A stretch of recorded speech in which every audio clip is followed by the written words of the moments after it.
बिस्मिल्लाहिर्रहमानिर्रहीम। अस्सलाम वालेकुम स्टूडेंट्स, मैं हूं हसन फरीद, आपका फिजिक्स टीचर। आज हमारे पास चैप्टर नंबर 2 का एक बहुत इंपॉर्टेंट आर्टिकल है और वो है इक्विलिब्रियम। आइए जरा देखते हैं स्टूडेंट्स कि इक्विलिब्रियम में हमारे लिए क्या कुछ सीखने को है। स्टूडेंट्स, इस वर्ड इक्विलिब्रियम को अगर मैं आप लोगों के सामने एक्सप्लेन करूं, सबसे पहले हमें जानना जरूरी है कि इसकी ट्रांसलेशन उर्दू में क्या बनती है। अगर आप उर्दू मीडियम की बुक्स देखें कभी, तो उसमें इक्विलिब्रियम को उर्दू में लिखा होता है सकून की हालत, स्टेट ऑफ इक्विलिब्रियम, यानी कि इक्विलिब्रियम का ताल्लुक है सुकून से। आप सुकून में कब होते हैं? जब आप रिलैक्स हो, जब आप पर कोई फोर्स ना लग रही हो, जब आप सुकून से बैठे हैं, आप एक सोफे पे बैठे हैं, आपसे कोई पूछता है कि भाई आप इस वक्त सुकून में है नहीं, आप कहेंगे कि बिल्कुल मैं सुकून में। इसी तरह से स्टूडेंट्स, जब भी कोई चीज पड़ी हो कहीं पर और मूव ना कर रही हो, तो हम कहते हैं, हम सोचते हैं कि ये इस वक्त इक्विलिब्रियम में है। बिल्कुल ऐसे जैसे ये बच्चा, तो ये मूव नहीं कर रहा, अपनी जगह पर बैठा हुआ है, तो हम कहते हैं कि ये इक्विलिब्रियम में है। क्योंकि ज्यादातर चीजें हमारे इर्द गिर्द जो सुकून में है, जो इक्विलिब्रियम में है, हम उनको देखते हैं वो रुकी हुई हैं। इसलिए हमारे माइंड में एक चीज बन जाती है कि शायद इक्विलिब्रियम का ताल्लुक रेस्ट से है।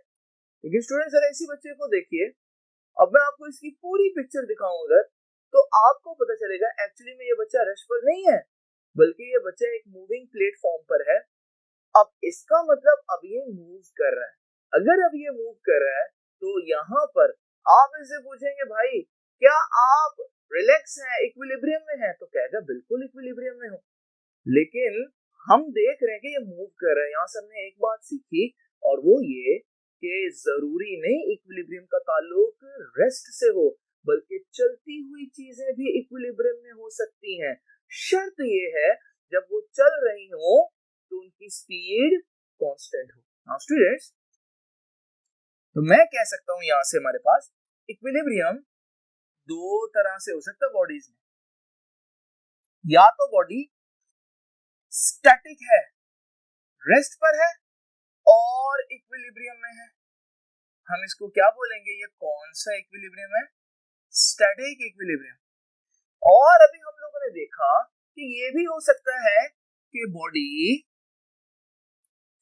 चल रही है मगर फिर भी इक्विलिब्रियम में है। इसे हम बोलेंगे ये कौन सा इक्विलिब्रियम है? Dynamic equilibrium. Students, static equilibrium में जैसे कि हम देख रहे हैं, a body is at rest.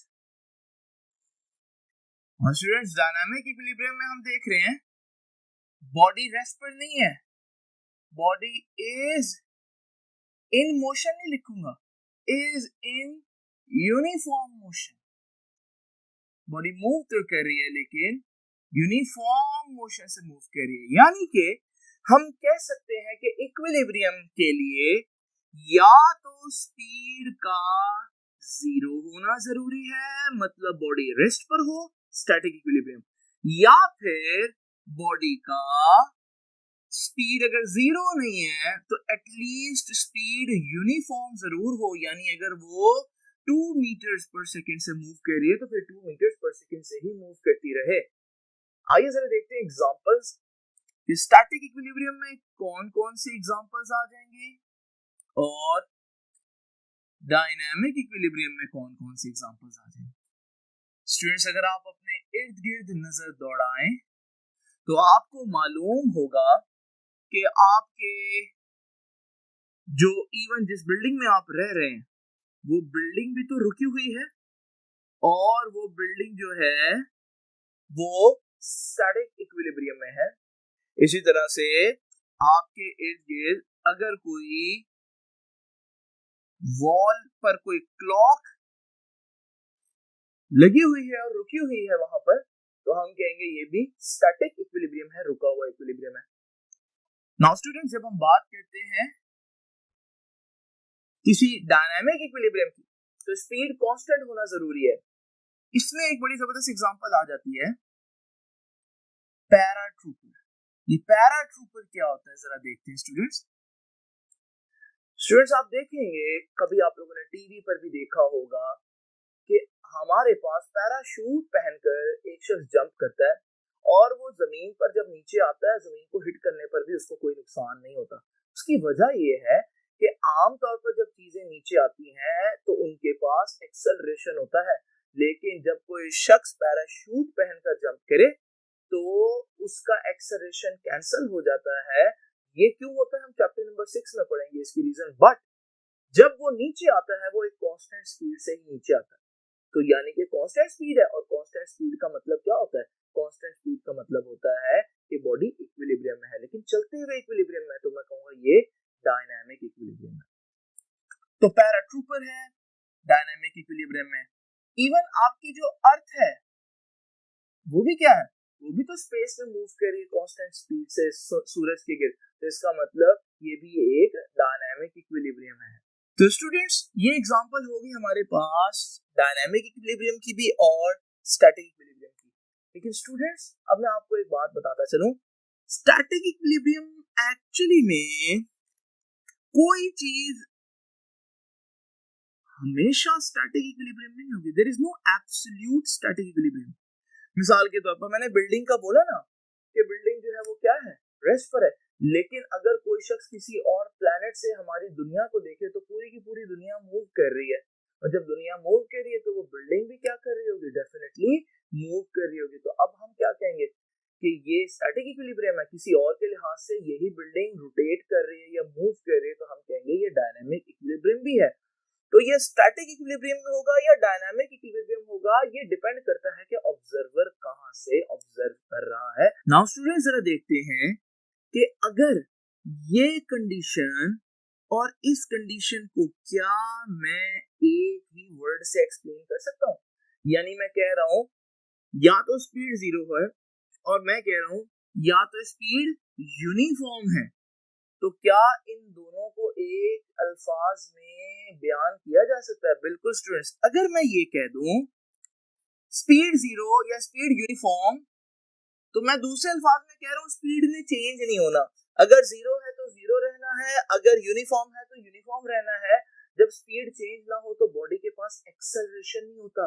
यानी कि स्टूडेंट्स मैं कह सकता हूं ये दो अलग-अलग बातों को अगर मैं आसान अल्फाज में कहना चाहूं कि भाई बॉडी के पास कब इक्विलिब्रियम होगा, तो वैसे तो मैं दो अलग-अलग बातों, या तो स्पीड 0 हो या तो स्पीड यूनिफॉर्म हो, लेकिन मैं एक ही बात कह सकता हूं कि बॉडी इक्विलिब्रियम में कब होगी students? When there is no acceleration. जब बॉडी के पास कोई एक्सेलरेशन ना हो, यानी कि उसकी स्पीड चेंज ना हो, तो हम कहेंगे कि बॉडी इक्विलिब्रियम में है। नाउ स्टूडेंट्स एक्सेलरेशन खुद दो किस्म का होता है। मिसाल के तौर पर अगर कोई चीज स्ट्रेट लाइन में चलते हुए अपनी स्पीड बढ़ाए तो हम कहेंगे इसके पास ट्रांसलेशनल या लीनियर एक्सेलरेशन है, और ये वो एक्सेलरेशन है जो आप चैप्टर नंबर 3 में पढ़ के आए।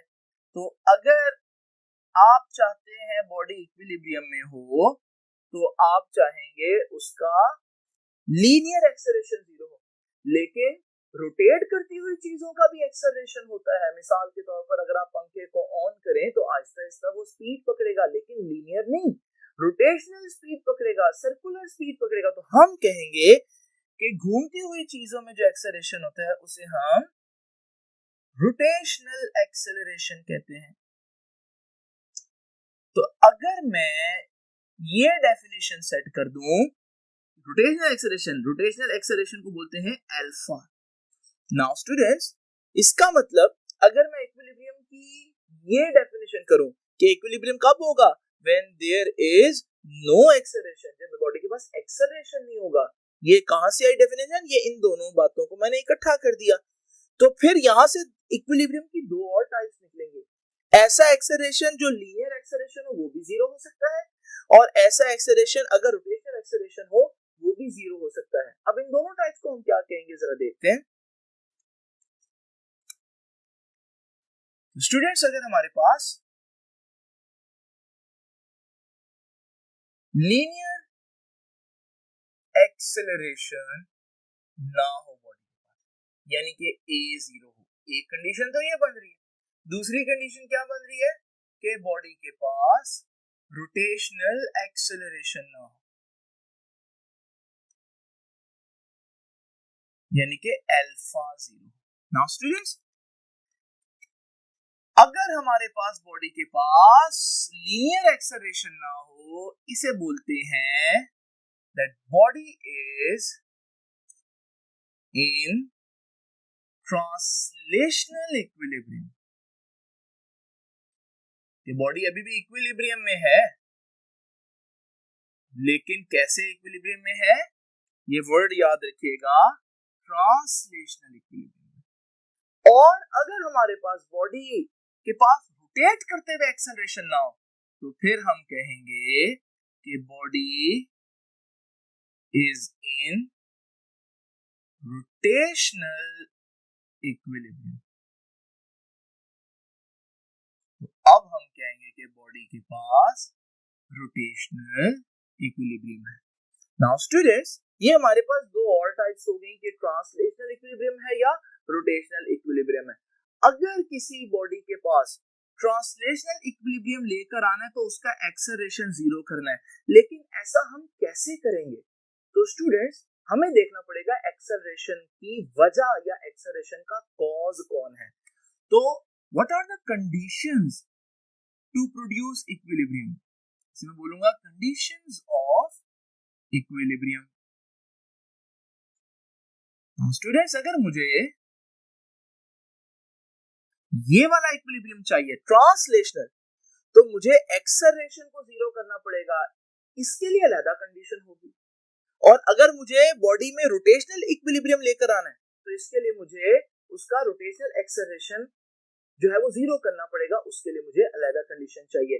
लेकिन जरा देखते हैं इससे पहले कि हमारे पास इन कंडीशंस को हम कहेंगे क्या। अगर मैं ये कंडीशन लाने की कोशिश करूं, इसे मैं बोलूंगा ये फर्स्ट कंडीशन ऑफ इक्विलिब्रियम है। और अगर मैं रोटेशनल एक्सेलरेशन 0 करने की कोशिश करूं, तो मैं बोलूंगा कि this is the second condition of equilibrium. Students, first condition of equilibrium में हम क्या करेंगे? हम इस बात की खोज लगाएंगे कि एक्सेलरेशन होता किस वजह से है। हमें मालूम है कि स्टूडेंट्स, फोर्स प्रोड्यूस एक्सेलरेशन। मुझे ये कैसे पता चला? अगर आपको याद हो, एक इक्वेशन आप लोगों ने पढ़ी थी, न्यूटन की second equation, F is equals to ma। Now students, ये क्लियरली बता रही है कि भाई एक्सेलरेशन किस वजह से होता है, फोर्स की वजह से होता है। अगर बॉडी के पास मैं चाहता हूं एक्सेलरेशन 0 हो, तो मैं चाहूंगा क्या 0 हो? फोर्स 0 हो। लेकिन स्टूडेंट्स, आप में से बहुत से बच्चे ये नहीं जानते कि ये फोर्स नहीं है, ये नेट फोर्स है, ये सारी फोर्सेस का रिजल्टेंट है। तो अगर मैं चाहता हूं कि पहली कंडीशन पूरी हो, तो मैं चाहूंगा सारी फोर्सेस का रिजल्टेंट 0 हो। ये जो वर्ड है, इसे बोलते हैं, इस सिंबल को सिग्मा। सिग्मा का मतलब है sum of all the forces must be a null vector. अगर सारी फोर्सेस का सम जो है वो नल वेक्टर हो जाएगा, तो फिर हम कहेंगे कि हमारे पास पहली कंडीशन पूरी हो गई। और अगर पहली कंडीशन पूरी हो गई, तो इसका मतलब सारी फोर्सेस 0। अगर सारी फोर्सेस का सम 0, तो इसका मतलब लीनियर एक्सेलरेशन 0। और अगर लीनियर एक्सेलरेशन 0 हो, तो फिर हम कहेंगे body is in translational equilibrium. कुछ एग्जांपल देखते हैं स्टूडेंट्स। जस्ट इमेजिन करें मेरे पास एक कार है और ये कार किसी सरफेस के ऊपर मौजूद है। आपको मालूम है इस कार का एक वेट होगा जो डाउनवर्ड एक्ट करेगा। लेकिन क्या कार डाउनवर्ड जा रही है? नहीं। इसका मतलब ये है कि हमारे पास इस सरफेस ने कार को नीचे गिरने से बचाने के लिए ऊपर को एक नॉर्मल रिएक्शन दिया हुआ है, जिसे हम आर से रिप्रेजेंट करते हैं। नाउ स्टूडेंट्स, अगर मैं कहूँ कार पर फोर्स नहीं लग रही, तो ये गलत होगा। लेकिन अगर हम ये देखें, ये जो कार है क्या इस पर नेट फोर्स लग रही है? तो नेट फोर्स तो सारी फोर्सेस का सम होता है, दो बराबर की ऑपोजिट फोर्सेस तो कैंसिल करेंगी, there is no net force, so सारी फोर्सेस का सम जीरो हो गया। इसका मतलब हमारे पास लीनियर एक्सेलरेशन नहीं होगा और पहली कंडीशन सेटिस्फाई होगी।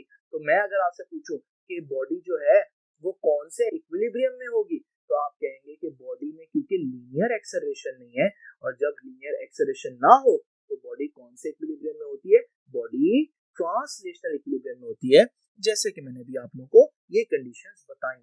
नाउ स्टूडेंट्स, जस्ट इमेजिन करें अगर ये गाड़ी कांस्टेंट स्पीड से आगे को जा रही है, अब इस पर और फोर्सेस लग रही होंगी, दो फोर्सेस तो वही हैं, वेट और नॉर्मल रिएक्शन, वो एक दूसरे को कैंसिल करेंगे। लेकिन अगर हम देखें, अब इंजन की एक फोर्स आगे को इसको चलाने की कोशिश कर रही है और फ्रिक्शन की एक फोर्स इसको पीछे को रोकने की कोशिश कर रही है। अगर आप देखें ये चारों फोर्सेस को अब मैं कैसे सॉल्व करूं? पहले मैं क्या करूंगा, मैं एक्स एक्सिस की फोर्सेस को आपस में कंपेयर करता हूं। तो मैं देखता हूं कि हमारे पास इंजन की जो फोर्स है और फ्रिक्शन की जो फोर्स है वो तो बराबर है लेकिन ऑपोजिट डायरेक्शन में है, यानी कि एक्स एक्सिस की जितनी भी फोर्सेस है उनका सम जीरो है।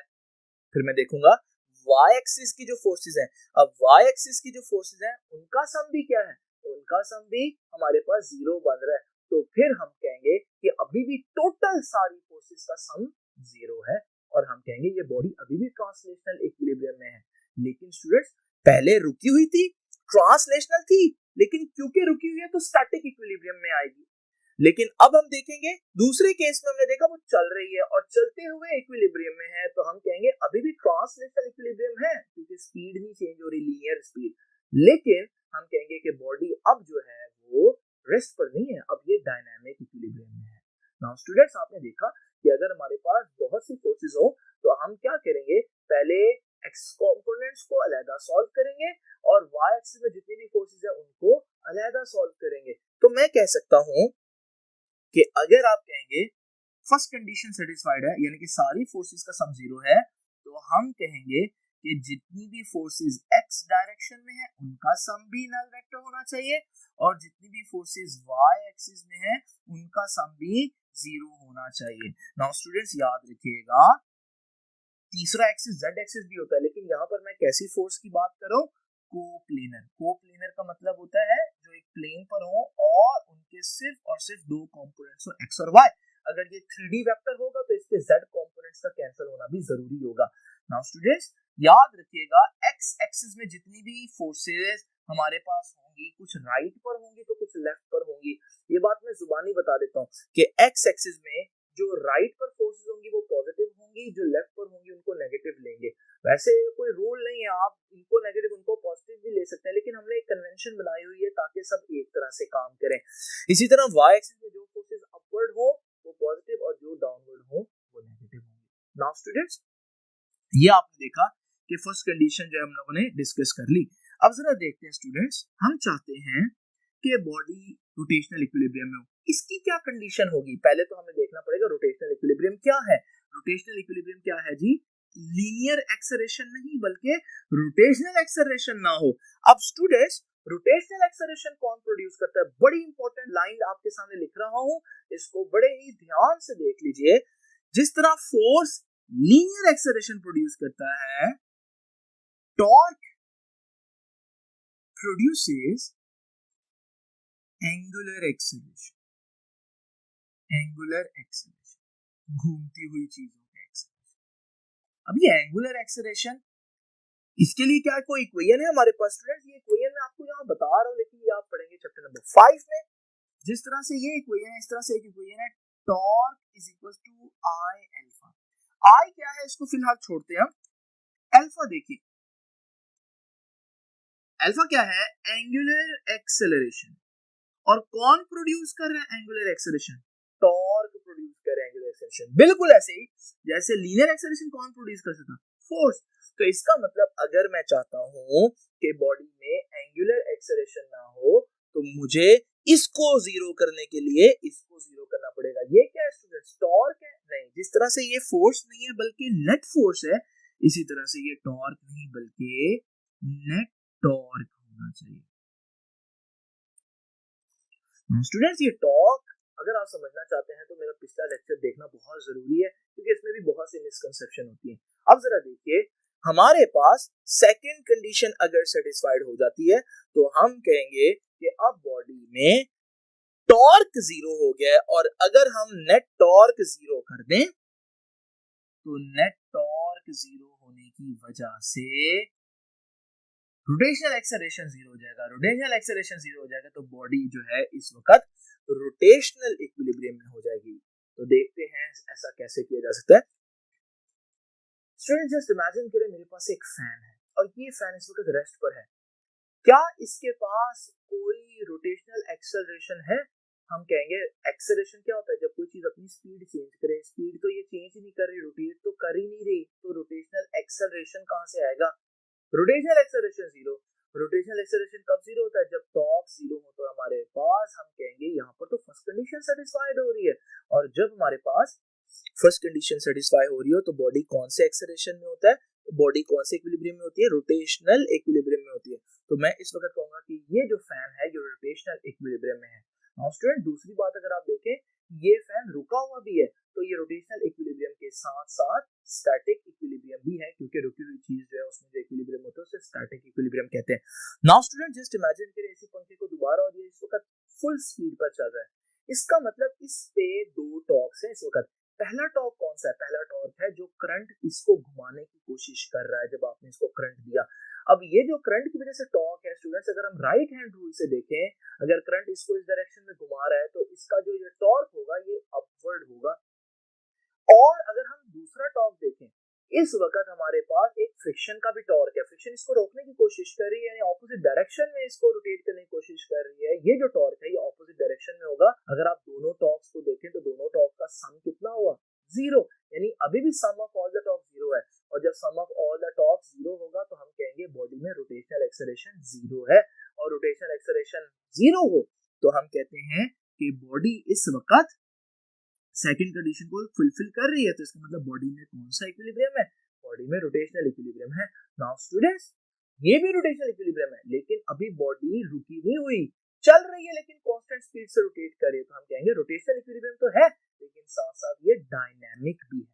नाउ स्टूडेंट्स जरा इमेजिन करें, अगर हमारे पास एक ऐसी बॉडी हो जिसमें फर्स्ट कंडीशन भी सेटिस्फाइड हो और सेकंड कंडीशन भी सेटिस्फाइड हो, जैसे वो घूमता हुआ पंखा, तो हम कहेंगे कि ऐसी बॉडी जिसमें दोनों कंडीशन सेटिस्फाइड हो उसे बोलते हैं कि body is in complete equilibrium. याद रखिएगा ये बात,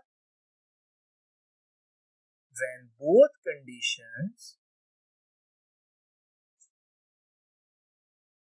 both conditions are satisfied,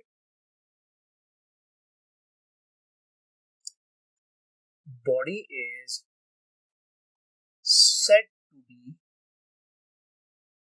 in complete equilibrium। Body उस वक्त कंप्लीट इक्विलिब्रियम में होगी। नाउ स्टूडेंट्स कंप्लीट इक्विलिब्रियम में कौन कौन सा इक्विलिब्रियम आ जाएगा? कंप्लीट इक्विलिब्रियम में बॉडी के पास रोटेशनल इक्विलिब्रियम भी होगा, यानी कि सेकंड कंडीशन भी सेटिस्फाइड होगी, और ट्रांसलेशनल इक्विलिब्रियम होगा, यानी कि फर्स्ट कंडीशन भी सेटिस्फाइड होगी। तो स्टूडेंट्स ये था हमारे पास इक्विलिब्रियम का टॉपिक। आई होप कि आपको बहुत सी चीजें क्लियर हुई होंगी। लेकिन स्टूडेंट्स अभी एक बहुत इंपॉर्टेंट चीज है जो मैं आप लोगों को नेक्स्ट लेक्चर में पढ़ाऊंगा।